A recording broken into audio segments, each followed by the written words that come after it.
Micuccio és la viva estampa d'un camperol, amb el coll de l'abric ben alçat, un abric de drap envellit de tant fer-lo servir, les mans balbes i morades que subjecten amb una mà una bossa i amb l'altra una vella maleta, com si guardés un estantís equilibri. Teresina, la cantant. Ah, es diu així, Teresina. I tu qui ets? I és o no hi és? Digui-li que Micuccio és aquí. Puc passar? És que ara no hi ha ningú. La senyora Zina Mardis està al teatre i encara no... Ah, esclar. Ho he llegit. Ara es fa dir Sina Mardis. I la seva mare, la tia Marta, també hi és? La tia? Aleshores ja ho entenc. Vostè és el seu nebot. Entri, entri.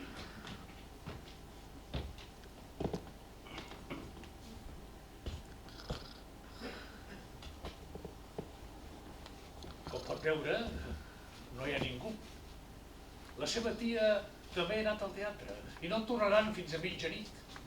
És la seva gran nit, la de la senyora no, la de la seva tia no, esclar, la de la senyora, la seva cosina, oi? No, no. Jo no sóc el seu cosí, de veritat. Jo sóc Micuccio Bonavino. Oh, ella ja sap qui sóc jo. He vingut expressament del poble. Del poble? Sí, de Ximina. Ah, vaja. Davant d'aquesta evidència, el criat decideix retirar-li el tractament de vostè i utilitzar el tu, més adient al cas. Tot seguit el fa entrar dins una habitació fosca, on hi ha algú que ronca estrepitosament. L'habitació dona a una cuina espaiosa, o, si més no, això li sembla a Micuccio. A l'altra banda s'obre un passadís que li sembla ha de dur a les habitacions, però li és impossible saber quantes habitacions té aquest palauet. Seu aquí i esperi.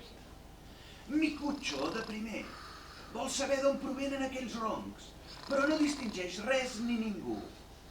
Després treu el cap per la porta de la cuina, on un cuiner i el seu ajudant preparen el sopar. Les olors l'acaronen i no és d'estranyar. No ha menjat res des de primera hora del matí. Ha arribat de la província de Messina, després d'una nit i un dia sencers de viatjar en tren. Deixaré aquí la llanterna perquè us hi veieu. Qui és? Oh, Dormina, què fas aquí adormida? Au, aixeca't, aixeca't. És el senyor Bonvicino. No, no. Bonavino, Micuccio Bonavino. Doncs això, Bonavino.